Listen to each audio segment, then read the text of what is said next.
What's up, KG? At welcome back sa ating channel. So, ngayong araw na to, nandito tayo sa Bitpinas dahil meron silang malupit na tanong, no? So, dito sa post nila, no, nakalagay na, the end of cash, 65% of retail purchases are now made digitally. Data from BSP shows. So, totoo ba to? No? So, tingnan natin yung kanilang post, no? Are you using cash less than you used to? You are not alone. So, sabi nga ng Bangko Sentral, reported that 65% daw of all retail purchases in the Philippines are now completely digital. So, sabi nila dito, no? So, lumalaki daw ang mga tao, dumadami yung mga tao na gumagamit, no? Pero napapansin nyo ba na mas bihira na kayong maglabas talaga ng cash?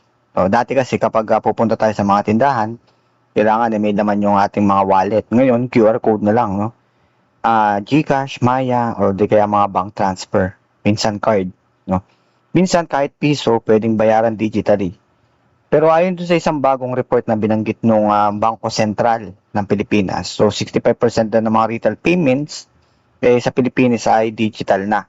So ibig sabihin, mas marami na ngayon yung mga transaksyon na hindi dumadaan sa mga physical cash. Pero mas interesting dito na tanong, ano yung ibig sabihin nito para sa mga ordinaryong Pilipino? Kayo ba, ramdam nyo ba yun? No? Kung kayo ba ay gumagamit ba ng GCash or ng digital na mga wallet para sa transaction nyo kada araw, no? Ako kasi personally, ginagamit ko lang siya. Pero ganun din kahit yung pagbabayad ko ng tubig, so manual pa rin, no? Hihingi ko ngayon kanilang GCash number kasi malayo ako doon sa pinagbabayaran namin ng tubig. Yung Meralco, yun, paperless naman yun, no? Pwede ka magbayad online.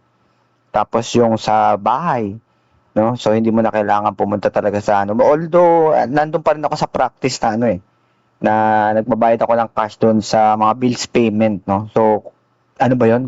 Counted ba 'yon as digital, no?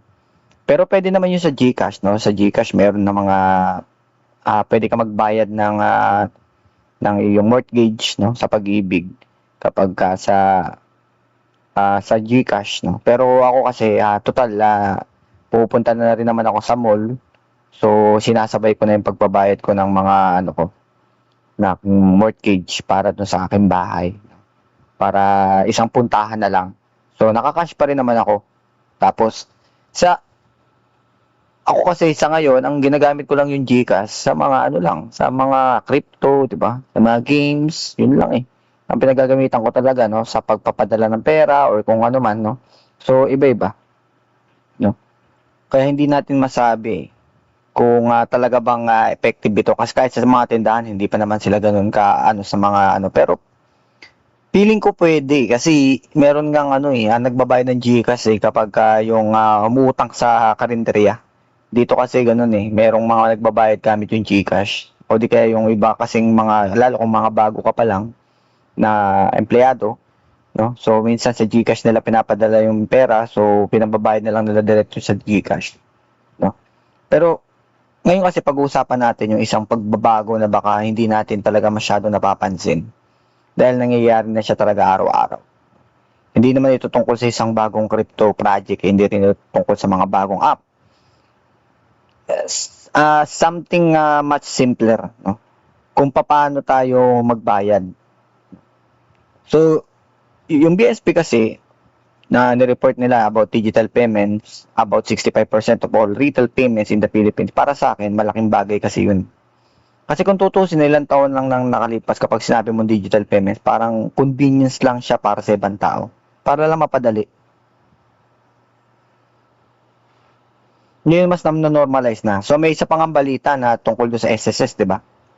Na pwede ka nang mag-loan, no, ng mga short-term loan gamit yung SSS sa cellphone lang. So, pero digital na rin naman sila dati, no? Pwede mo na matanggap yung loan mo pero through bank transfer. Pero yung SSS loan na bago ngayon na hindi ko pa natatry, so malalaman natin kung paano maging sistema nila. Pwede kaya sa GCash yun.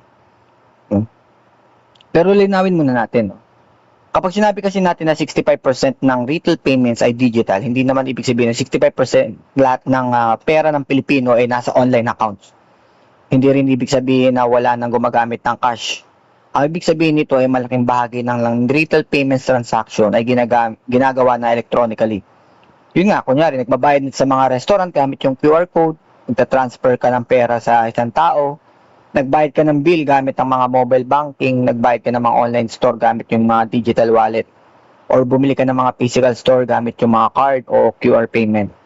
Lahat ng mga yan ay bahagi ng mga brothership towards sa digital payment. At kung iisipin natin ang daily life ng or isang ordinaryong Pilipino, napakalaki ng pagbabago. So bakit ang bilis nito nangyayari? Unang-una kasi convenience, napakadali kasi.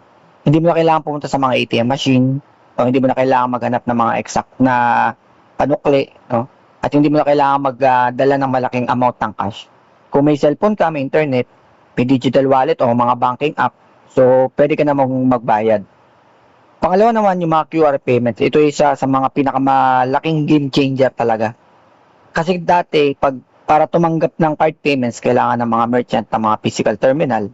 Pero with QR-based payments, mas accessible ang digital payment system kahit sa mga mas maliliit na negosyo.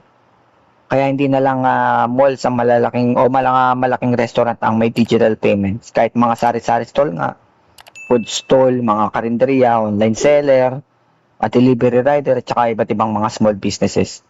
Unti-unti na nagiging part ng everyday economy ang QR. Kaso, may problema pa rin kasi dito. Hindi naman ibig sabihin nito na dahil mas convenient yan digital payments, perfect na yung sistema. May mga downside pa rin. Unang-una yung mga fraud at saka scam. Kapag cash yung hawak mo physical yung transaction .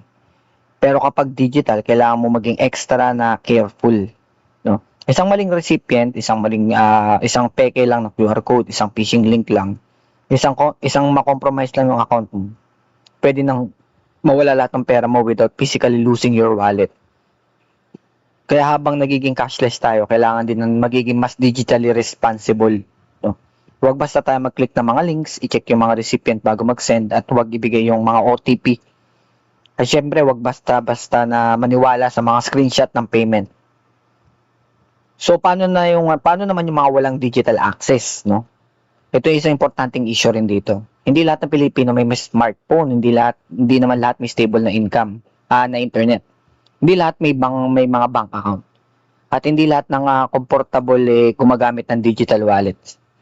Especially sa mga lugar na mahina yung connectivity, kaya hindi dapat isipin na digital na lahat, tanggalin na natin yung cash. Hindi naman yung ganun kasimple. Sa ngayon, yung cash remains important, especially for people who are outside the formal financial system. Kaya yung ideal situation na hindi naman talaga necessarily cash versus digital. Ang mas magandang goal dito, yung cash at saka yung digital.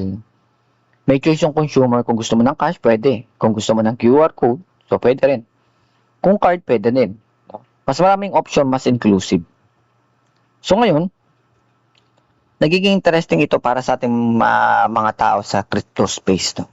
Kasi ang digital payment revolution ay hindi automatic na ibig sabihin, crypto revolution na rin ito. No? So magkaiba yon. Kapag nagbayad ka gamit yung GCash or mga bank app, centralized financial infrastructure pa rin ang ginagamit mo, mga centralized, no? Kapag cryptocurrency yung ginamit mo, ibang technology at ibang infrastructure naman ang gamit mo. Pero ang common sa kanila is money is become increasingly digital. At habang nasasanay yung mga consumers sa digital money, mas nagiging familiar sila sa concept na hindi kailangan ng physical lang pera para maging useful. Ito yung environment na kung saan pwedeng magkaroon ng future use case ang blockchain, stablecoin, tokenized asset, and other digital financial infrastructure. Pero syempre, hindi ibig sabihin ito na lahat ng crypto ay automatic na magiging successful. Yun yung importanteng distinction dito. Kaya may tanong ako sa inyo, kung 65% na yung mga digital payments, gaano katagal tayo bago maging minority yung cash? Mga 5 years siguro? 10 years? O baka mas matagal pa? Because technology adoption doesn't happen equally. Metro Manila could move faster, no? Mga urban areas could move faster. Yung mga younger generation, syempre mas mabilis sila mag-adapt. Pero yung ibang story na kapag mga rural communities na or mga areas with poor connectivity, kaya hindi natin pwedeng masasabi na bukas cashless na yung Pilipinas, no? Pero one thing is becoming clear, the direction is digital. So papunta talaga tayo doon sa digital era na tinatawag lalo na sa ating mga payment system. Kaya para sa akin, hindi natin kailangan matakot sa transition na to. Instead, kailangan natin ito maintindihan. Yun talaga ang dapat natin gagawin, no? Una, learn how digital payments work. Pangalawa, learn basic cybersecurity. Pangatlo, track your digital spending. At ito yung napaka-importante. Minsan kasi, kapag cash ang ginagamit natin, ramdam na ramdam natin yung gastos. Nararanasan nyo rin ba yan, no? Kunyari may 1,000 pesos ka sa wallet mo, bumili ka ng 200 pesos, ramdam mo agad. Pero pag digital, isang clip, isang scan lang, confirm, tapos na. Minsan hindi natin napapansin na 100 dito, sa ginagastos natin digitally, 200, tapos 300 na later. Hanggang sa malaki na pala yung nagiging total na nagagastos natin. So, cashless doesn't automatically mean financially smarter. Kailangan mo pa rin talaga ng financial discipline. Kaya kung mapapansin nyo na mas konti na yung cash sa wallet nyo, hindi kayo nag-iisa. No? The Philippines is clearly moving towards a more digital payment economy. At ang 65% na figure ay isang malaking signal na nagbabago na talaga ang behavior ng mga Filipino consumers. Pero kailangan natin tandaan, ang digital payment is a tool. Hindi siya automatic na solusyon sa financial problem at hindi rin ibig sabihin na obsolete na agad ang cash. The real goal should be accessibility, security, convenience, and financial inclusion. At habang lumalaki yung digital economy, mas magiging importante ang tanong kung sino ang may access dito. Kung gaano ito ka-secure at kung paano natin poprotektahan yung mga ordinaryong consumer. Kaya gusto ko malaman, kayo ba? Mas madalas ba kayong magbayad digitally kaysa cash? Comment nyo dyan sa baba. So cash kung gamit nyo yung physical money nyo or digital kung halos QR, wallet or bank transfer card na yung mga ginagamit nyo. So yun lang, no? At kung gusto nyo pa ng mga mas maintindihan kung paano nagbabago ang financial system ng Pilipinas dahil sa digital payments, crypto at blockchain, so consider to subscribe to my channel. No? Dahil habang nagbabago yung paraan natin ng paggamit ng pera, kailangan din nating matutong sumabay sa pagbabago ng trend. So yun lang, no, ma'am, sir, no, maraming salamat sa inyong lahat at syempre makita-kita lang tayo sa arena. Game on!